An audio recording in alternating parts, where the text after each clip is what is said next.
तो स्टूडेंट, इस video lecture में हम आपको सेक्शन सी करवाने जा रहे हैं। इससे पहले सेक्शन ए और बी हम ऑलरेडी अपलोड कर चुके हैं। Section A short answer type questions, attempt any 6 questions out of 8 question. Section C में आपको 8 क्वेश्चन दिए जाएंगे, उसमें से आपको 6 करने हैं और एक क्वेश्चन 4 मार्क्स का है, तो 6 चको 24 मार्क्स का आपका सेक्शन सी हो जाएगा। तो सीधे डायरेक्ट फालतू बात न करते हुए डायरेक्ट क्वेश्चन को सॉल्व करते हैं। और सेक्शन सी का जो पहला क्वेश्चन स्टूडेंट वो है क्वेश्चन नंबर 18 और ये है इवेलुएट लिमिट।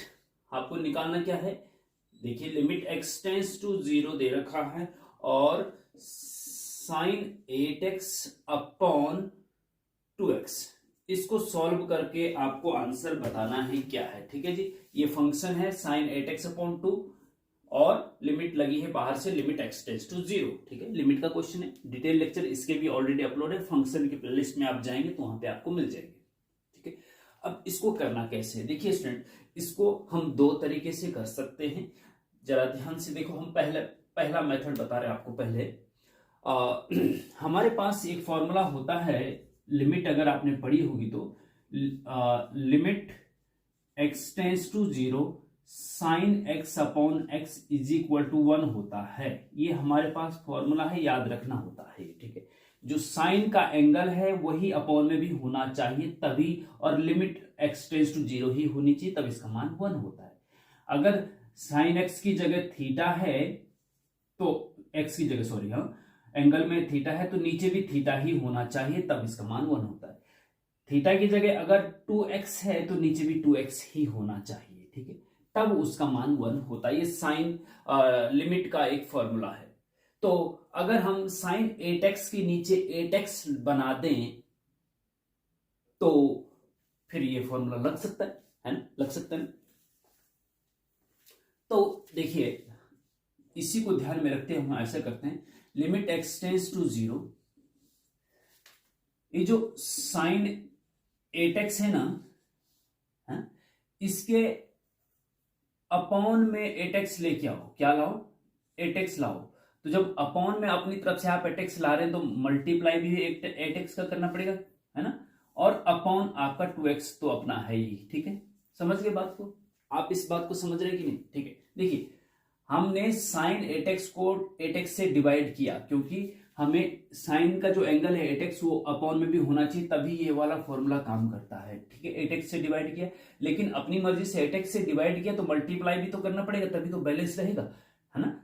अब देखो 8x से 8x कैंसिल हो जाएगा तो यही वापस आएगा कि नहीं आएगा, है ना। ओके, तो हमने 8x से डिवाइड किया इसलिए मल्टीप्लाई भी करना पड़ा 8x से, और अपॉन में 2x तो अपना जो है ही वही है। ठीक है, अब देखिए is equal to limit x tends to 0, ये है। ओके, अब यहां पे आप देखेंगे स्टूडेंट कि ये तो हो गया आपका एक अलग पोर्शन, इनटू में 8x है अपॉन में 2x है, तो इस x से इस x को काटा जा सकता है। ठीक है, और 2 से 8 को काटेंगे तो 4 आएगा।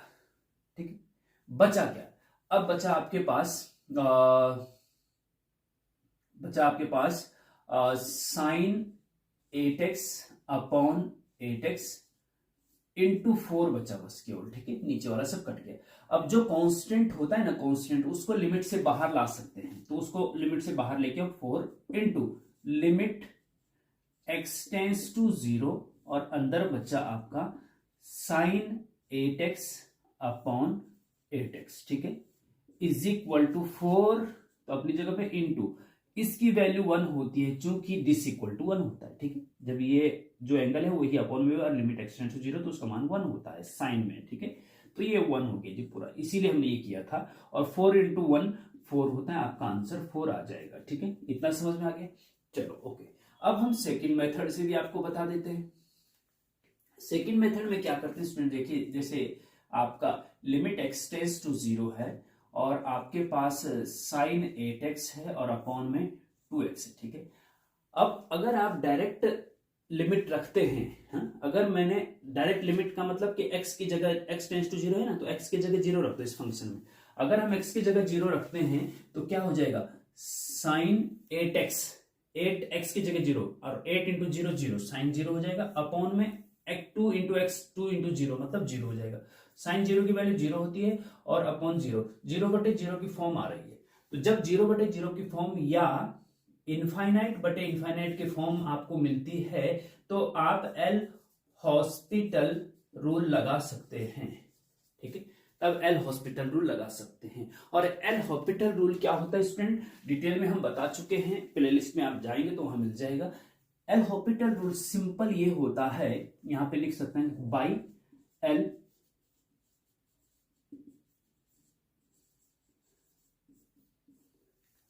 एल हॉस्पिटल रूल इसको पढ़ते हैं, लिखा हॉस्पिटल है लेकिन एल हॉस्पिटल रूल इसको पढ़ा जाता है, ठीक है।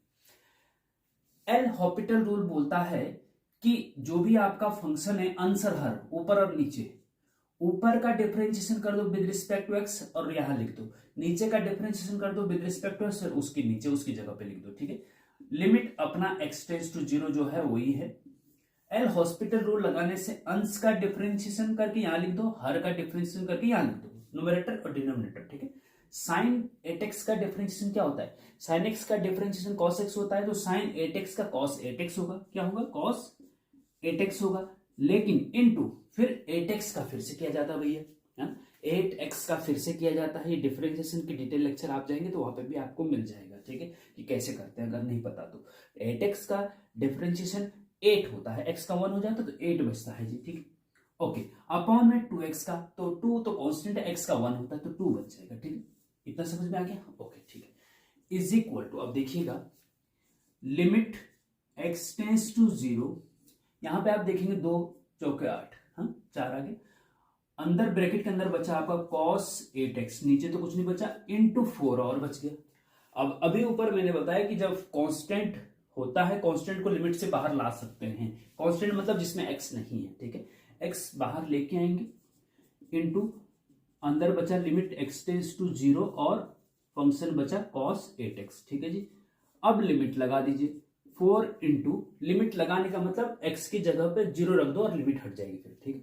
तो ये हो जाएगा cos 8x, मतलब x की जगह 0 रखनी, तो 8 इंटू 0 कितना होता है 0, cos 0, ठीक है। और cos 0 की वैल्यू आपको पता होनी चाहिए, cos 0 1 होता है, ठीक।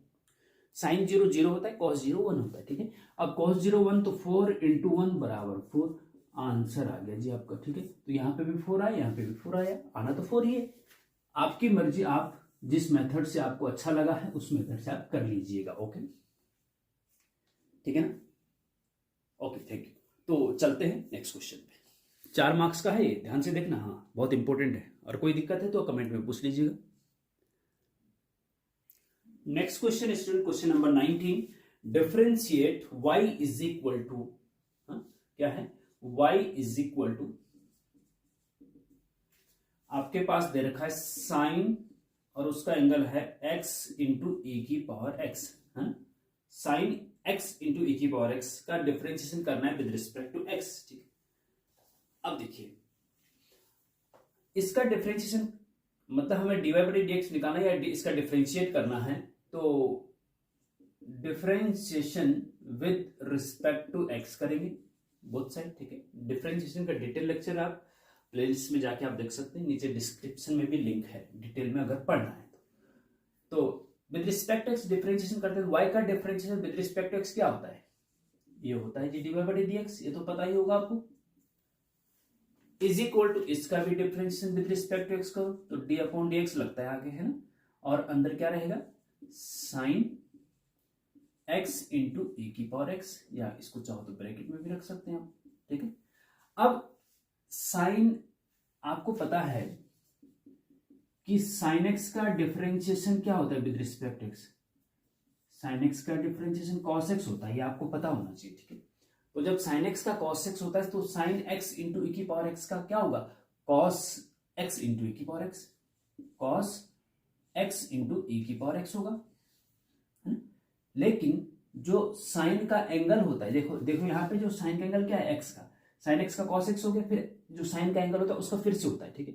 तो x का यहाँ पे क्या हो जाएगा, x का 1 होता है इसलिए हम नहीं लिखते हैं, सीधा sin x का cos x लिखते हैं, लेकिन यहाँ x की जगह पे x इंटू e की पावर x है, तो sin x इंटू e की पावर x का differentiation cos x into e की पावर x हो गया, लेकिन फिर साइन के एंगल का फिर से डिफरेंशिएशन होगा, साइन का एंगल क्या है x इंटू ई की पावर x है, तो इसका डिफरेंशिएशन फिर से होगा, इसलिए हमने आगे डी अपॉन dx लगा दिया। ओके ठीक है जी, चलो आगे बढ़ते हैं। इज इक्वल टू, आगे तो है आपका यही जो है cos x इंटू ई की पावर x, ठीक है, ये cos का एंगल है पूरा, इंटू, अब यहां पे देखिएगा स्टूडेंट, x इंटू दो फंक्शन मल्टीप्लाई में है, हाँ x, एक फंक्शन x है और एक फंक्शन है e की पावर x, तो फर्स्ट फंक्शन x है, सेकंड फंक्शन e की पावर x है, ठीक है। और जब भी दो फंक्शन मल्टीप्लाई में होते हैं और फिर उनका डिफरेंशिएशन करना होता है, तो इसमें एक फॉर्मूला लगता है दो फंक्शन का मल्टीप्लाई में, उसको कहते हैं गुणनफल का अवकलन नियम, हाँ? या अवकलन का गुणनफल नियम, हाँ? प्रोडक्ट रूल ऑफ डिफरेंशिएशन, ठीक है। तो first function as it is लिखा जाता है इनटू सेकंड फंक्शन का डिफरेंशिएशन किया जाता है, सेकंड फंक्शन का डिफरेंशिएशन, फिर प्लस का चिन्ह आता है बीच में, second function as it is लिखा जाता है इनटू फर्स्ट फंक्शन का डिफरेंशिएशन किया जाता है। ये है जी फॉर्मूला। ओके, ये है जी आपका फॉर्मूला। इसी बेस पे हम इसको डिफरेंशिएशन करेंगे, ठीक है। First function as it is, x मतलब देखो बड़ा ब्रैकेट लगा दो, first function as it is into second function का डिफरेंशिएशन, e की पावर x का डिफरेंशिएशन e की पावर x होता है, ये आपको पता होना चाहिए। e की पावर x एक ऐसा फंक्शन है जिसका डिफरेंशिएशन भी e की पावर x ही होता है और इंटीग्रेशन भी e की पावर x ही होता है, ठीक है। फिर प्लस का चिन्ह बीच में, फिर second function as it is e की power x as it is into first function मतलब x का डिफरेंशिएशन क्या होता है, वो 1 होता है जी, ये आपको पता होना चाहिए, ठीक है। ओके, इज इक्वल टू, अब देखिए इसको पहले लिख देते हैं और फिर ये कॉस वाला लिख देंगे। यहाँ क्या बचा, चलो यहाँ पे आप एक्स e की पावर x प्लस e की पावर x है ना, और e की पावर x कॉमन ले सकते हैं यहाँ पे, तो अंदर बचेगा आपका 1 प्लस एक्स, ओके, इंटू फिर इसको लिख दीजिए कॉस x इंटू e की पावर x, यही आपका आंसर हो जाएगा, ठीक है। तो 4 मार्क्स आपके कंफर्म हो जाएंगे, ठीक है। कोई दिक्कत है तो कमेंट में पूछ लीजिएगा, और स्टूडेंट ज़्यादा से ज़्यादा अपने साथियों को इसको शेयर करिए, जिससे कि जैसे आपको फ़ायदा हो रहा है ऐसे और बच्चों को भी फ़ायदा हो, और हमें भी खुशी होती है कि जब ज़्यादा से ज़्यादा बच्चों तक हमारा वीडियो पहुंचता है तो हमारा उत्साह बढ़ता है और फिर हम और अच्छा कंटेंट डालने का आपको प्रयास करते हैं। तो चलिए नेक्स्ट क्वेश्चन पे चलते हैं। तो next question is student, find the rate of change of the area of the circle with respect to its radius r when r is equal to 6 m मतलब 6 मीटर। हाँ, देखिए स्टूडेंट यहाँ पे ये कहा गया है कि rate of change of area, area का रेट ऑफ चेंज निकालिए। देखो जैसे ये है ना विद रिस्पेक्ट टू आर, तो जो dy बटे dx का मतलब क्या है, dy बटे dx का मतलब होता है कि rate of change of y with respect to x, y मतलब जो ऊपर है उसका रेट ऑफ चेंज निकालना है और किसके रिस्पेक्ट में, जो नीचे है, ठीक है।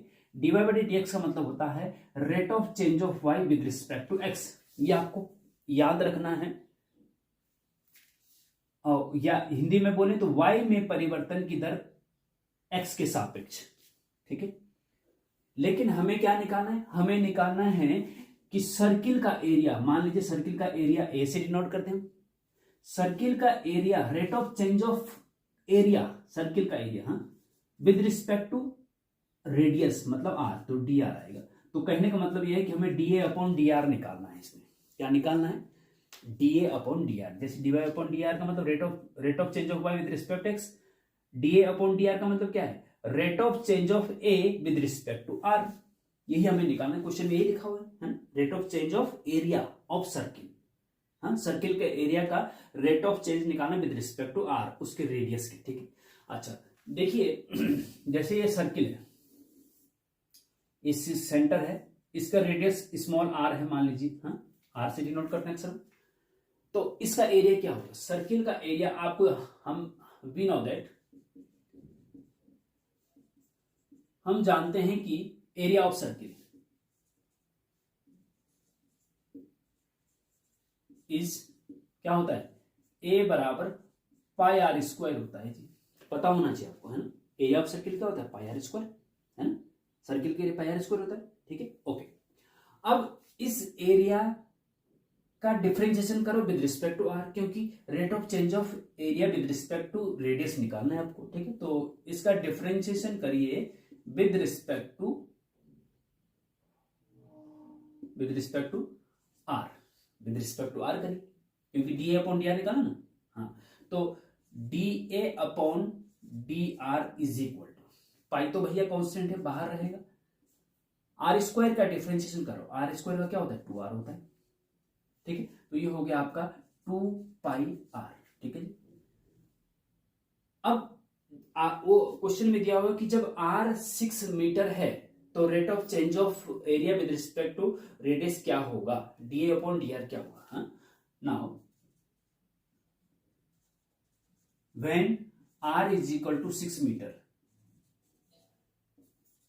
Then D A upon D R is equal to क्या है 2 पाई आर है ना, तो 2 पाई आर की जगह 6 लिख दो जी, है ना, 6 लिख दो, तो 6 दूना 12 पाई, हाँ पाई तो पता है 22/7 भी लिख सकते हैं आप, इसको 12 पाई रख दीजिए, तो 12 पाई मीटर लिख दीजिए, आंसर ये है जी आपका आंसर। तो इस प्रकार से rate of change of area of the circle with respect to its radius निकाला जाता है, ठीक है ना। डिफरेंशिएशन का ही है, और डिफरेंशिएशन को एक प्रैक्टिकल यूज क्या है इसका, इस प्रकार से आप इसको देख सकते हैं। और ये फिजिक्स में भी आपने पढ़ा होगा अपने 9th 10th 11th 12th में, वहां पे भी इसके बारे में काफी कुछ बताया गया है, ठीक है। तो चलते हैं स्टूडेंट नेक्स्ट क्वेश्चन पे। कोई भी दिक्कत अगर होती है आपको तो कमेंट में जरूर पूछ लीजिएगा। हाँ, ऐसा नहीं करना चाहिए कि आप नहीं आ रहा है तो जी अरे ये समझ में नहीं, जो भी नहीं, कुछ भी समझ में नहीं आया तो आप कमेंट में जरूर पूछिए, हम हर कमेंट का रिप्लाई करते हैं। तो नेक्स्ट क्वेश्चन है स्टूडेंट, इवेलुएट इंटीग्रेशन, क्या है इंटीग्रेशन ब्रैकेट के अंदर 1 plus 2 sine x minus cos x और बाहर लगा है dx, इसको मतलब कुल मिला के जो फंक्शन है इसका इंटीग्रेशन करना है with respect to x, dx मतलब विद रिस्पेक्ट x, ठीक। तो ये फंक्शन 3 फंक्शन है और जुड़े हुए हैं एक दूसरे से, तो प्लस बीच में, यहाँ माइनस बीच में, तो आप चाहो तो इंटीग्रेशन की प्रॉपर्टी है कि आप अलग अलग इंटीग्रेशन इनका लगा सकते हैं, ठीक है जी। तो करिए आगे कर, 1 का इंटीग्रेशन अलग कैसे कर दो, 1 और यहाँ dx लगा दो, इंटीग्रेशन 1 dx, ठीक है। फिर प्लस 2 साइन एक्स का इंटीग्रेशन, 2 कांस्टेंट है वो इंटीग्रेशन से बाहर आ जाता है, तो यहां पे लगा दो इंटीग्रेशन साइन एक्स, क्या हो गया साइन एक्स, और यहां dx लगा दो, ठीक है। फिर माइनस है, -1 मतलब कांस्टेंट तो बाहर आ जाता, कोई दिक्कत नहीं। फिर इंटीग्रेशन cos x और यहाँ पे dx लगा दीजिए, ठीक है जी। इतना हो गया, अलग अलग कर दिया हमने इंटीग्रेशन। ओके, अब सबका इंटीग्रेशन कर दीजिए, क्या दिक्कत है। 1 का इंटीग्रेशन विद रिस्पेक्ट टू क्या होता है, 1 का x होता है जी, क्योंकि x का डिफरेंशिएशन 1 होता है तो 1 का इंटीग्रेशन x होता है, उल्टा होता है इंटीग्रेशन जो है डिफरेंशिएशन का उल्टा होता है, ऑपोजिट होता है। तो 1 का इंटीग्रेशन x होता है, आपको पता होना चाहिए, है ना। प्लस 2 कांस्टेंट है भैया, साइन एक्स का इंटीग्रेशन, देखिए साइन एक्स का डिफरेंशिएशन तो cos x होता है, तो साइन एक्स का इंटीग्रेशन क्या होता है, इंटीग्रेशन तो माइनस cos x, बस ये याद रखना पड़ेगा आपको, है ना, minus cos x। Detail lecture indefinite integration की प्लेलिस्ट में आप जाएंगे तो वहां पे पहले लेक्चर में हमने साइन एक्स का डिफरेंस इंटीग्रेशन क्या होता है, cos x का क्या होता है, ये सब बता रखा है, ठीक है, और समझा भी रखा है, ठीक है। तो यहाँ पे तो भैया याद रख लो कि साइन एक्स का इंटीग्रेशन माइनस cos x होता है, ठीक है। ओके, फिर माइनस का चिन्ह आगे बीच में, अब cos x का इंटीग्रेशन, cos x का इंटीग्रेशन देखिए, cos x का डिफरेंशिएशन तो माइनस साइन एक्स होता है और cos x का इंटीग्रेशन साइन एक्स होता है, तो आप क्या लिखेंगे, माइनस तो ऑलरेडी था, साइन cos x का इंटीग्रेशन क्या हो गया, साइन एक्स हो गया, बस सिंपल सी बात है। और प्लस सी इनडेफिनिट इंटीग्रेशन, इनडेफिनिट मतलब जब लिमिट नहीं होती 0 से 1 करके, तो उसको इनडेफिनिट इंटीग्रेशन अनिश्चित समाकलन बोलते हैं, तो उसमें हम प्लस सी जरूर लगाते हैं, आर्बिट्री कांस्टेंट बोलते हैं इसको, ठीक है। इज इक्वल टू, अब देखो आगे सॉल्व कर दीजिए, सिंपल है, ये x हो गया और 2 का मल्टीप्लाई माइनस cos x के साथ, तो -2 cos x हो जाएगा, तो -2 cos x हो जाएगा, ठीक है। और यहाँ पे माइनस साइन एक्स हो गया और प्लस आपका c हो गया और ये आपका आंसर हो जाएगा, ठीक है। सिंपल है, कोई दिक्कत वाली बात नहीं है, फिर भी कोई दिक्कत है तो कमेंट में आप पूछ सकते हैं, ठीक है। तो चलते हैं नेक्स्ट क्वेश्चन पे।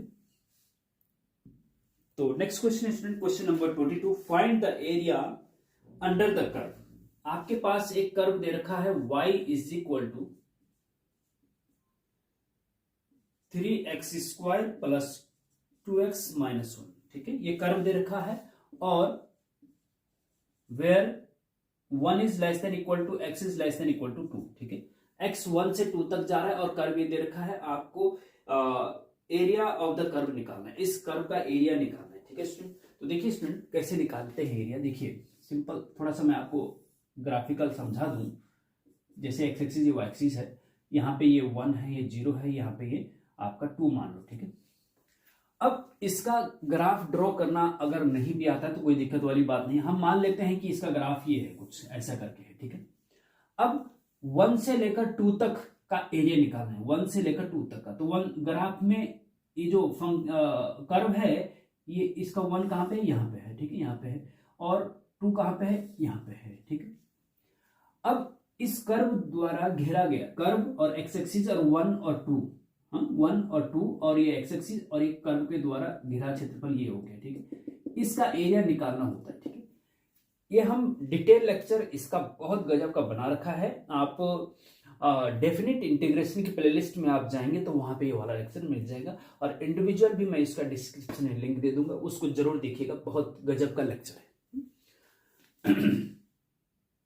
इसमें हम क्या करते हैं कि एक छोटी सी स्ट्रिप खींचते हैं, एक छोटी सी पतली पट्टी बनाते हैं, इसकी जो चौड़ाई है ये dx होगी क्योंकि इधर x होता है, और लंबाई इसको हम dx मतलब छोटी लंबाई, हाँ, और ये y मान लेते हैं। तो ये आयताकार पट्टी का क्षेत्रफल क्या होता है, लंबाई गुना चौड़ाई, तो लंबाई y है, चौड़ाई d, तो y dx हो जाएगा, क्या है, y dx, ठीक है।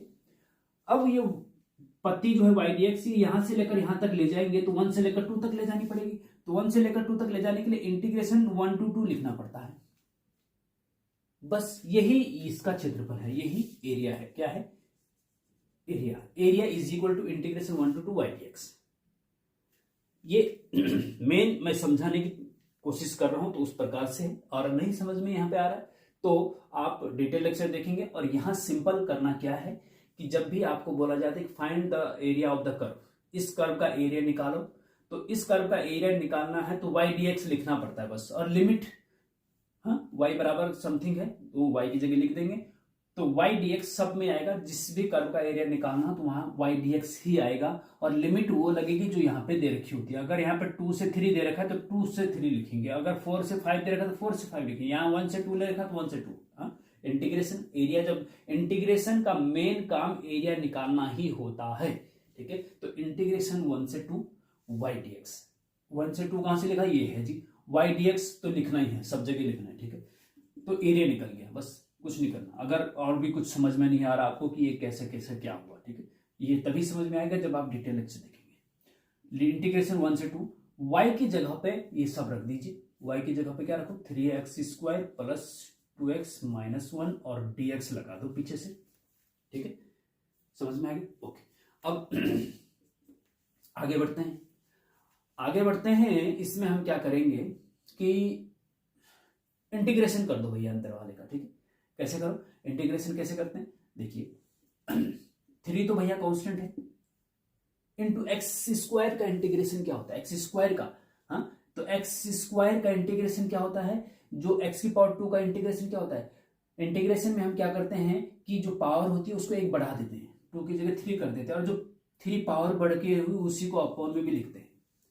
तो x² का इंटीग्रेशन होता है x³/3 प्लस 2 इंटू एक्स का इंटीग्रेशन, x की पावर 1 है तो x की पावर 1 बढ़ जाएगी, 2 हो जाएगा, अपॉन में भी 2 आएगा, तो x का इंटीग्रेशन x²/2 होता है, ठीक है। -1 का इंटीग्रेशन x होता है, ये इंटीग्रेशन हो गया, और लिमिट लगा दो 1 से 2, 1 से 2, लिमिट लगा दो 1 से 2, ठीक है। अब यहाँ पे 3 से 3 कट गया, 2 से 2 कट गया, ठीक है। बचा आपका x³ plus x² minus x, ये बचा जी आपका, ठीक है जी, और लिमिट लगाई 1 से 2, समझ गए, इतना समझ गए ना, ओके, ठीक है। अब एक बार अपर लिमिट रखो इसमें और एक बार लोअर लिमिट रखो बीच में, माइनस का चिन्ह रखा जाता है, ठीक है। अब अगर हम अपर लिमिट रखते हैं तो x की जगह 2 रखो, 2x 2 की पावर 3 प्लस 2 की पावर 2 माइनस 2, ठीक है। x की जगह 2 रख दी, अपर लिमिट रख दी, फिर बीच में माइनस का चिन्ह, फिर दूसरे ब्रैकेट में लोअर लिमिट, x की जगह 1 रखो, तो 1 का क्यूब प्लस 1 का स्क्वायर माइनस 1, ठीक है। इसको सॉल्व कर दो, इसको सॉल्व कर दो, बस आंसर आ जाएगा आपका। अब देखिए, दो का क्यूब कितना होता है, 2 दूना 4 दूना 8, 2 का क्यूब का मतलब होता है कि 2 को 3 बार मल्टीप्लाई करो, 2 दूना 4 दूना 8, ठीक है, 8 ओके, प्लस 2 का स्क्वायर मतलब 2 को 2 बार गुणा करना, 2 दूना 4 माइनस 2, ठीक है, फिर माइनस का चिन्ह बीच में, इसको करो, 1 का क्यूब 1 ही होता है, प्लस 1 का स्क्वायर भी 1 होता है, माइनस 1, ठीक है जी, माइनस 1 से प्लस 1 कट जाएगा, 1 बचेगा क्यों यहाँ पे, ठीक है। आगे बढ़ते हैं, 8 और 4 12, 12 में से माइनस का 2 कम कर दो, बचेगा क्या, 10 बचेगा, माइनस यहाँ क्या बचा, यहाँ 1 बचा, 10 में से 1 गए, 9 बच गया, तो आंसर आपका 9 यूनिट आ गया। अब 9 यूनिट में अगर सेंटीमीटर दे रखा है तो 9 सेंटीमीटर स्क्वायर हो जाएगा, मीटर में दे रखा है तो 9 मीटर स्क्वायर हो जाएगा ना, एरिया में स्क्वायर में होता है, तो 9 यूनिट स्क्वायर, वर्ग इकाई, हाँ ऐसा बोल सकते हैं आप इसको। तो स्टूडेंट इस प्रकार से इसको भी आप कर सकते हैं। और फिर जो है नेक्स्ट वीडियो लेक्चर में हम इसके आगे का करेंगे, क्योंकि थोड़ा सा अभी समय भी हो चुका है, जाना भी है जी, तो है ना, तो नेक्स्ट वीडियो लेक्चर में हम इसको लेके आएंगे। तब तक के लिए आप इसको बहुत अच्छे से एक एक क्वेश्चन बहुत अच्छे से कर लीजिए, कोई दिक्कत हो तो कमेंट में पूछिए। बेस्ट ऑफ लक आपके एग्जाम के लिए, मिलते हैं नेक्स्ट लेक्चर में, थैंक यू।